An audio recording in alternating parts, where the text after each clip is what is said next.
Книга Дожидондок и Сергея Батоевых. История рода Бадмаевых, основоположников тибетской медицины в России.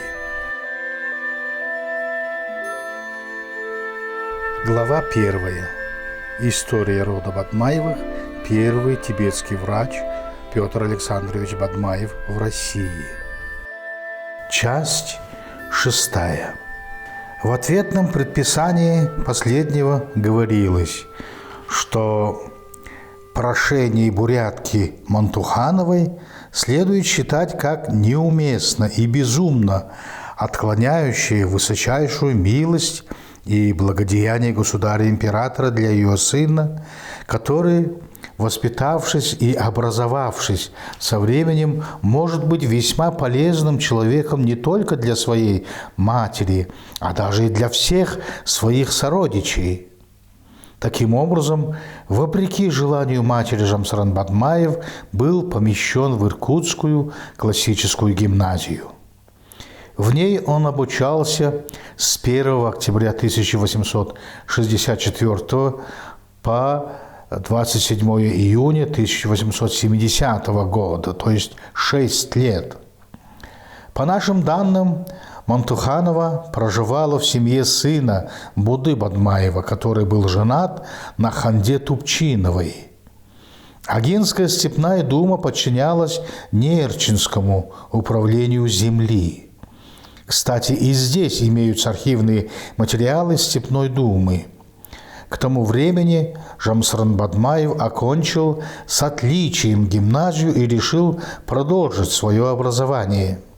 По сведениям Жигмит Тумунова, Жамсаран Бадмаев обратился к старейшинам Илинского родового управления Хилинской и народной управы Агинской степной думы с заявлением о разрешении покинуть родные места и поехать в Санкт-Петербург для продолжения учебы. Его просьба была удовлетворена. И в 1870 году Александр Александрович, то есть Султим Бадмаев, привез младшего брата Жамсарана Бадмаева в Санкт-Петербург. Таким образом, в Санкт-Петербурге Жамсаран Бадмаев был зачислен в число своекошных студентов Императорской медико-хирургической академии по медицинскому отделению на первый курс 12 сентября 1870 года. А своекошный, что это такое? Это название студентов российских учебных заведений, это 18-19 веках, содержащих сами себя за свой счет в период обучения. Вот что такое своекошный. Далее читаем. Учеба в данном заведении продолжалась до 20 августа 1871 года, когда он был отчислен из академии за неуплату денег за обучение по 25 рублей, за каждое полугодие всего 50 рублей. В документе об отчислении отмечается, что если он когда-либо будет удостоен ученой степени по медицинской части, то обязан отслужить в военно-медицинском ведомстве 1 год по медицинской части. Побуждаемый неугасимым желанием получить образование, 25 августа 1871 года Жамсаран Бадмаев обратился с прошением к ректору университета о зачислении его в число студентов Восточного факультета по китайско-маньчжурскому разряду. К заявлению были приложены аттестат об окончании Иркутской гимназии, увольнительное свидетельство Агинской степной думы и справка из медико-хирургической академии. Данное прошение было удовлетворено, и Жамсаран Бадмаев был принят студентом названного университета. Следовательно, он стал вторым после своего брата агинским бурятом студентом Санкт-Петербургского учебного заведения Императорского университета. Годы учебы в нем были трудными, случались даже кризисные ситуации из-за материальной необеспеченности и отсутствия жилья.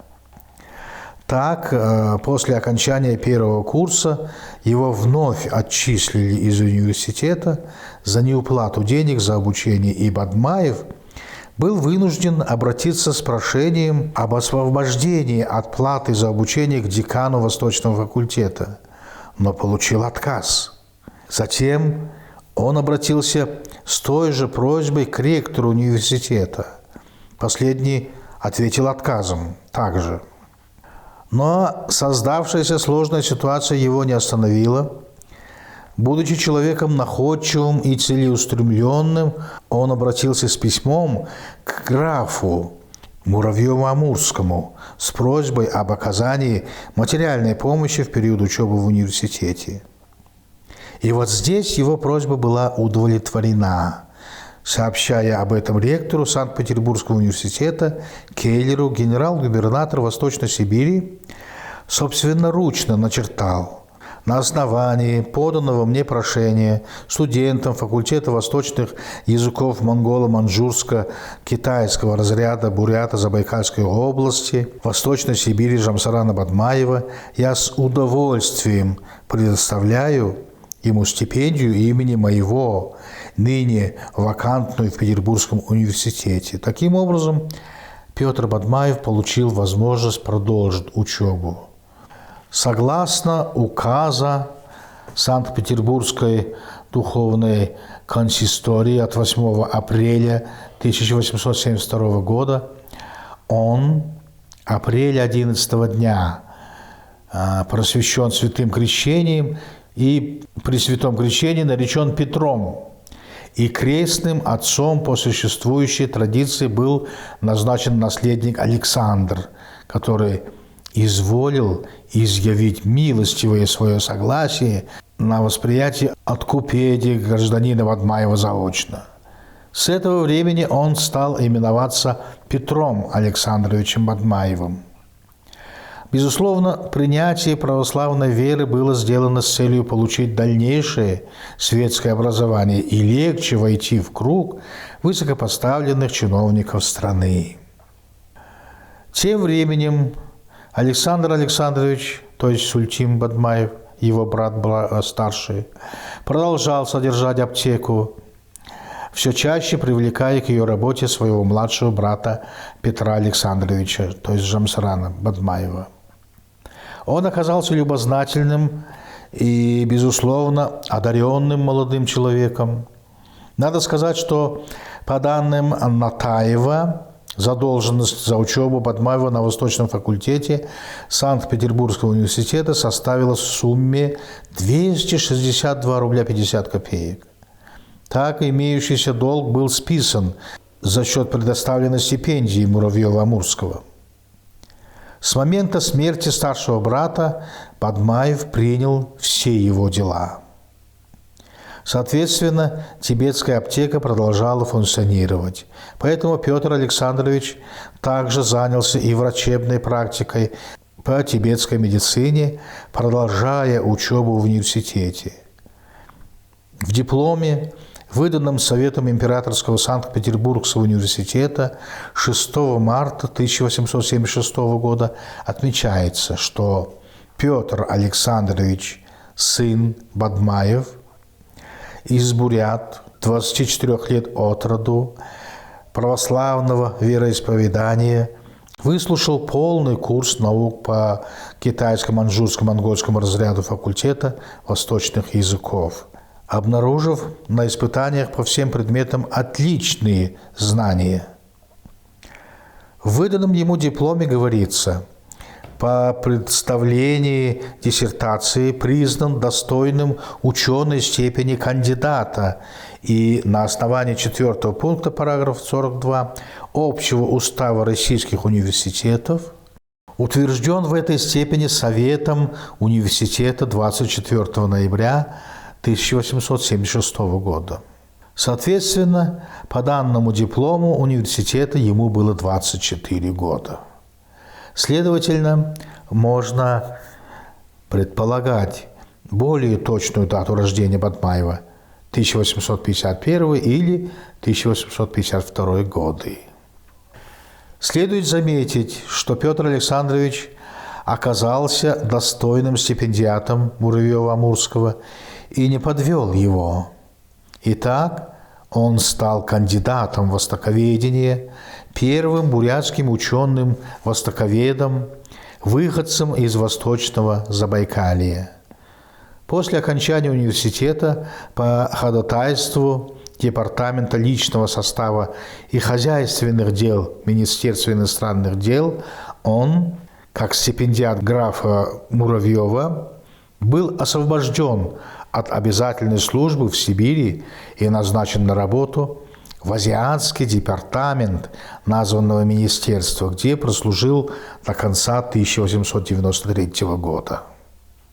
Необходимо обратить внимание на следующее важное обстоятельство, свидетельствующее о том, что, работая в Санкт-Петербурге, Петр Александрович Бадмаев решает познать европейскую медицину. Можно отнестись только с положительной стороны к этому поступку. Будучи врачом-исследователем, он прекрасно понимал, что необходимый синтез знаний двух ведущих медицинских систем позволит значительно улучшить качество результатов диагностики и лечения. Таким образом, в 1876 году он поступил вольнослушателем в Санкт-Петербургскую Императорскую медико-хирургическую академию с правом сдачи выпускных экзаменов.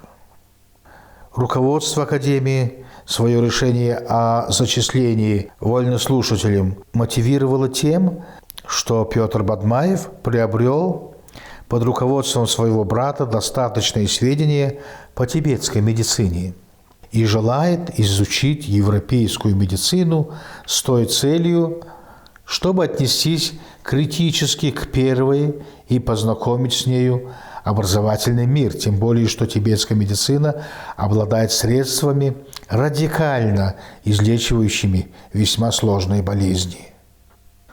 Собственно говоря, Петр Бадмаев стал единственным в России знатоком тибетской медицины, окончившим Восточный факультет Санкт-Петербургского университета и медико-хирургическую академию, и к тому же имеющим ученую степень кандидата наук.